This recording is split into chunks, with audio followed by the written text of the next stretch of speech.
Bonjour à tous, eh bien oui, je me suis bien fait avoir par Alinéa, je vous avais prévenu, j'étais le seul journaliste à le rayer parce qu'il est tellement fautif que je n'y croyais plus, et puis il a gagné la queue en trompette, même si au hit d'échauffement il était au galop. Mais pas de remords, j'ai été honnête, rappelez-vous, mon indice de confiance sur cette course de jeudi était de 0 sur 5. Je vous avais prévenu que je risquais de ne pas donner, je vous disais que c'était une course piège. Eh bien c'était bien une course piège. Le troisième House Blue à 50 contre 1, personne ne donnait. Donc voilà, j'ai eu le mérite de vous alerter. Je vous alerte quand il y a vraiment un problème et je ne la sentais pas cette course-là. Bon, bravo à Alinéa. Son driver a réussi à pianoter pour le mener. Moi, j'arrive pas à comprendre ce cheval. Bon, allez, on tourne la page. On va à Vincennes en nocturne avec des jolies filles au départ et quelques capricieuses, dont une autre favorite qui semble être le jumeau astral ou la jumelle astrale d'un certain Alinéa. Je veux parler de Daniela de Brion, distancée pour sa rentrée. Elle est toute bonne. Mathieu Abrivard a visé la course avec ses deux juments, mais celle-ci, elle ne veut plus trotter. Et pour sa rentrée, pareil, au départ, paf, ça éclate. Et la fois précédente, au début de l'été, dès le départ, ça galope. Donc, moi, je l'aurais mis bien volontiers si, depuis ces 4 disqualifications, elle avait fait au moins preuve de sagesse. Là, elle arrive grosse favorite après 4 distancements. Et moi, je me dis, je lui demande à voir et j'aimerais quand même qu'elle me rassure. Et là aussi, elle est annoncée à 8-9 contre 1. C'est risqué. Bon, je ne la mets pas. Cette semaine, j'ai décidé d'être courageux. Ça n'a pas payé ce jeudi, j'espère que ça paiera ce vendredi. Courage, courage.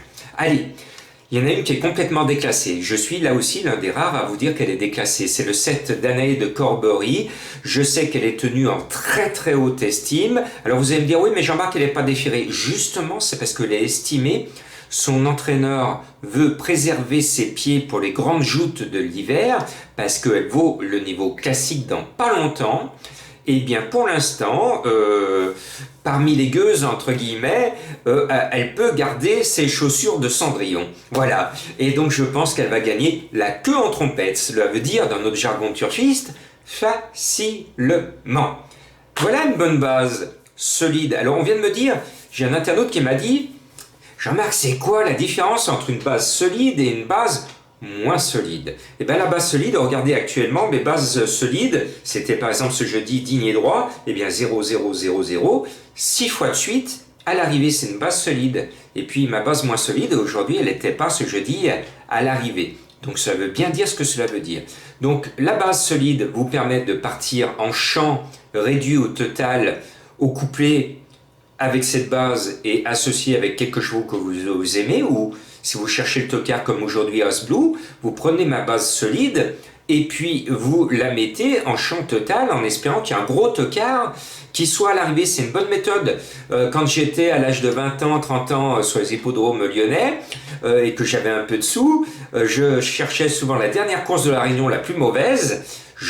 J'essayais de trouver la base et je faisais le champ total et je priais devant l'écran en disant pourvu qu'il y ait du 100 contre 1, pourvu qu'il y ait du 100 contre 1 dans les 3 premiers. Et parfois, je me souviens que j'ai touché des 100 contre 1 avec cette méthode-là.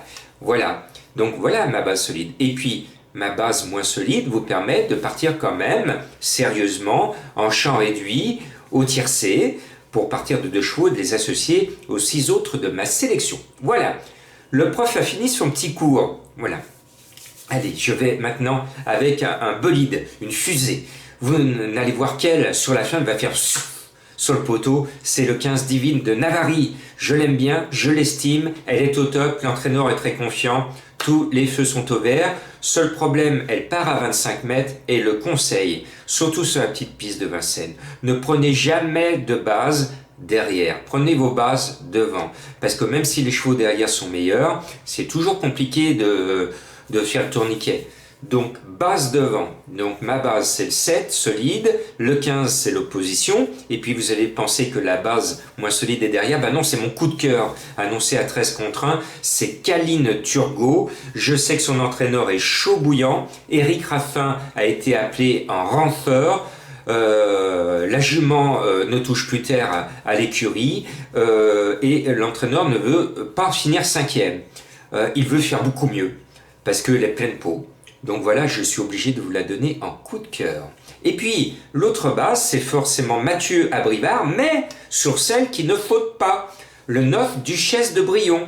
Moi, je vous l'indique en base un peu moins solide, mais Mathieu Abrivard a visiblement visé la course avec ses deux juments, et le 9 est quand même plus sûr que sa compagne d'entraînement. J'espère que cette fois, je vais avoir raison. Et puis après, on va mettre notre ami Francky la main froide. Alors j'aime pas ce surnom, moi je serais lui, je dirais arrêtez de m'appeler Francky la main froide, ça refroidit tout le monde.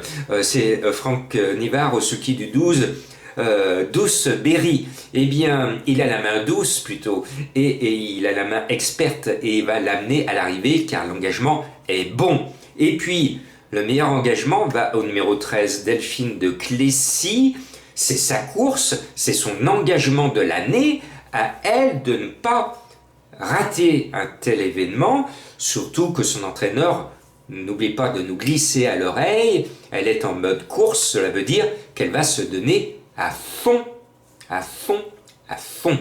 Et puis, la favorite douteuse, l'autre favorite douteuse, parce que la première c'est Daniela de Brion, et puis la deuxième douteuse c'est Dacia, le 14, elle rend 25 mètres.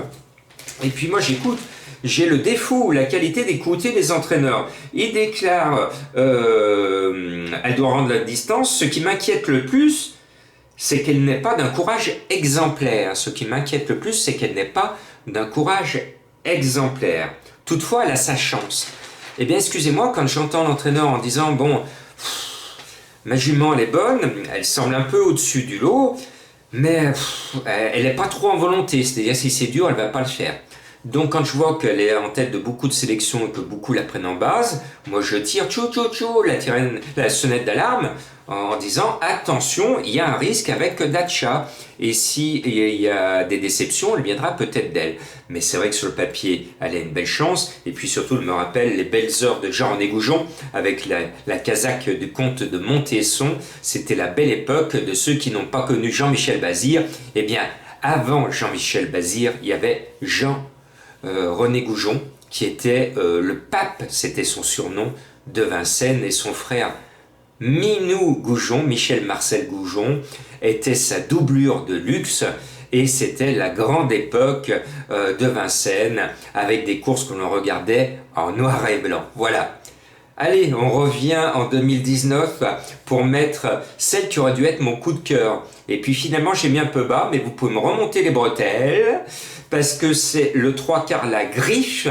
Carla Griffe, elle vient d'exploser, d'avoir un déclic, elle vient de gagner, de battre son record, elle vient de trotter une 12-2, et bien imaginez qu'elle devient la plus rapide de toutes au départ, une 12-2, il n'y en a aucune. Les grosses favorites ne trottent pas aussi vite qu'elle. Et Carla Griffe, elle vient de faire une 12-2, pas sur Vincennes, pas sur Enghien, mais bien chez nous à Feurs. Et Feurs, bon, j'aime bien l'hippodrome de Feurs, mais c'est pas la piste la plus rapide de France. Donc une 12-2 sur la piste de Feurs, c'est un exploit. Donc attention à elle. C'est pratiquement mon deuxième coup de cœur. En tout cas, ma trouvaille, elle est annoncée à 22 contre 1. Vous m'en direz des nouvelles. J'ai pris des risques, mais si vous me suivez, c'est que vous aimez voir que je prends des risques. Parce que sinon, si je vous donne ce que vous disent tous les autres, à quoi ça sert de me suivre? Vous m'avez compris? Bonne chance!